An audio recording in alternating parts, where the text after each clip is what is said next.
Hello viewers, once more you're welcome to your favorite show Shantia's Haven. On Shantia's Haven we talk about the family.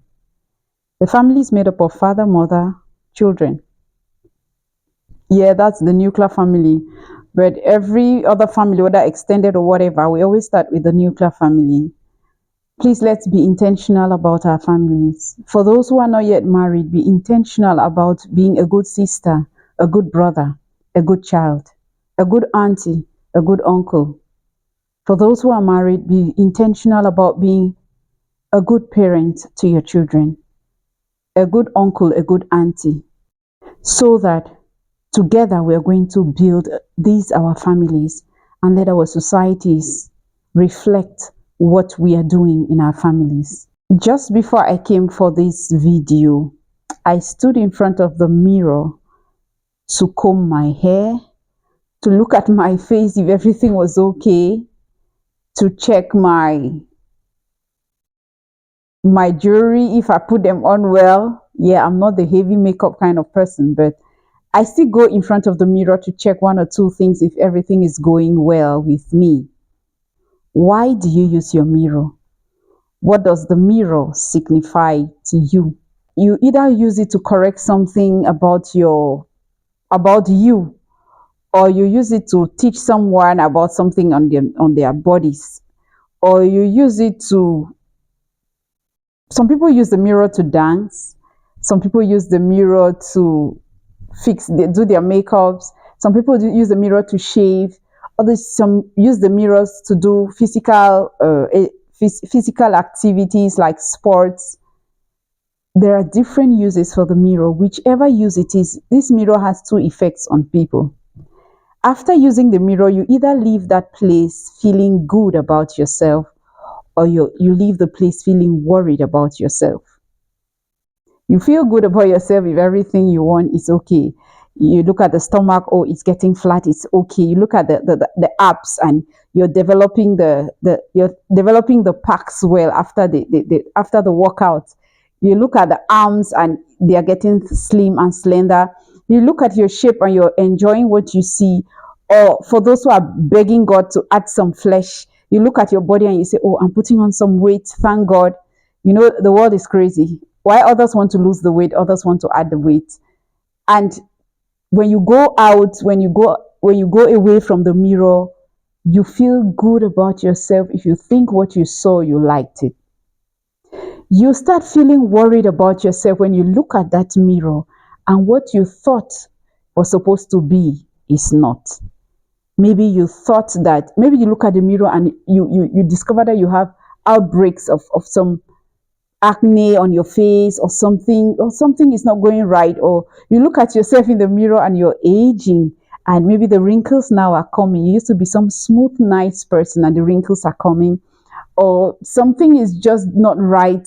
You leave the place feeling worried. Where are we getting at today? Parents, you are like a mirror. Your children's characters most at times reflect what you have been while you were growing up. So we call on parents today, live your life in such a way that everything you do, everywhere you go, every friend you keep, everything you say, if your child copies you completely, you will be proud of who that child will become. If you don't like what you are doing now, if you don't like how you feel now, if you don't like the way you treat people, then maybe you want to start thinking about changing, because your children will reflect who you are, not what you say to them most at times. Values, they say, are caught more than taught. You want to pass on those values to your children. You want to live your life in such a way that when they look at it, it feels like they are looking at a mirror. And when they have come of age, they'll be proud of what they saw in you and what you have passed on to them. And you too will be proud of what they are. It's true, life will throw stones at us. These stones being thrown at us may twist us. It may twist our images in a certain way. We may have gone through situations that have determined, have fashioned the way we see life or the way we react or the way we behave.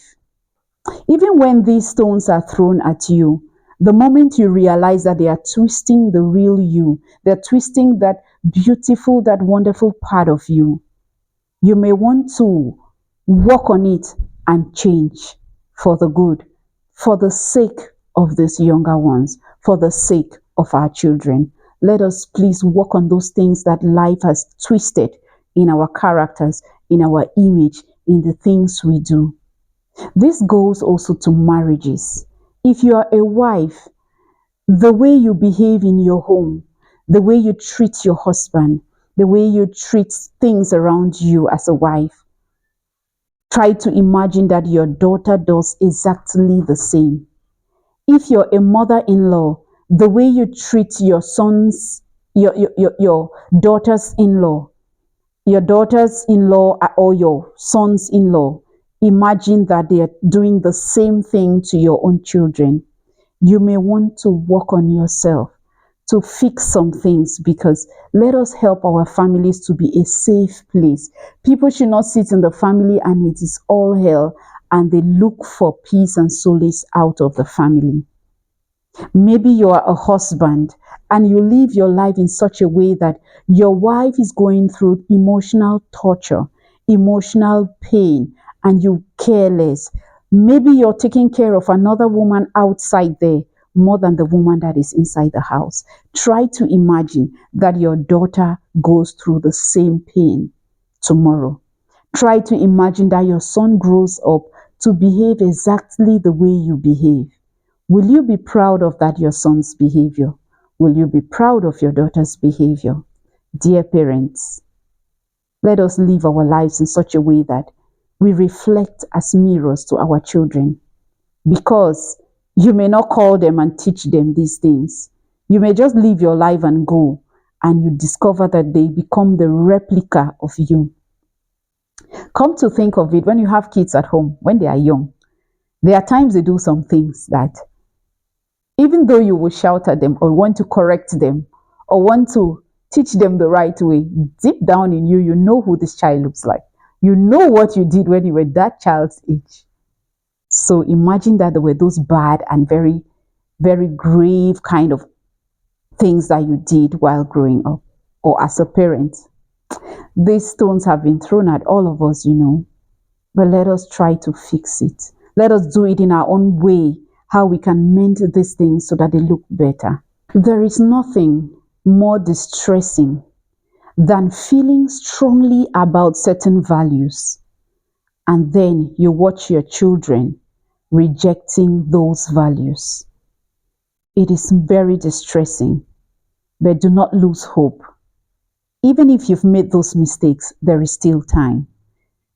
Even you've made those errors, even though you've lived that life that doesn't look like it is something to write home about, there is still hope. Harold J. Sala, in one of his write-ups, he said, commit to the Lord whatever you cannot change or what you cannot understand. He was talking to parents here more.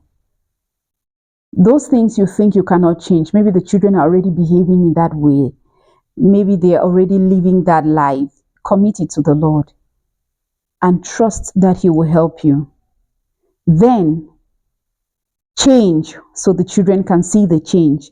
So that when you want to give them your advice, you want to advise them, you will talk from your personal experience. You say, I used to do these things, but they didn't turn out right. They didn't lead me to anything good. So I implore you, my children, do not go this way. Change and go this other way. When you teach your children from personal experience, they relate better, they understand better. They now see that you're not just some superhuman being, or they now see that you're not just that grumpy person that is around them as a father or a mother. They see that you're human like them. You make mistakes like they may have done, but yet you are ready to change and you call on them to change. And then be ready to walk that road with them together for that change. Don't just give them this advice and go away. Follow them up, find out how the change is going, and do it with patience. Please, parents, let us live our lives in such a way that when we look at these younger ones, when we look at our children or those we care for, we will be proud of the values we have passed on to them. What are the values you're keeping? What are those things, those little dirty things that you still have in you? You may want to work on those things. Maybe you'd say you don't have a child. No, your daughter, your sister has a child, your brother has a child, or you even have some children that you're taking care of. Those same things may happen to them too. Let's make our world a better place. One family at a time for a better society. That's Shantia's Haven for you. Remember to always leave it better than you met it. See you some other time on Shantia's Haven. Bye bye.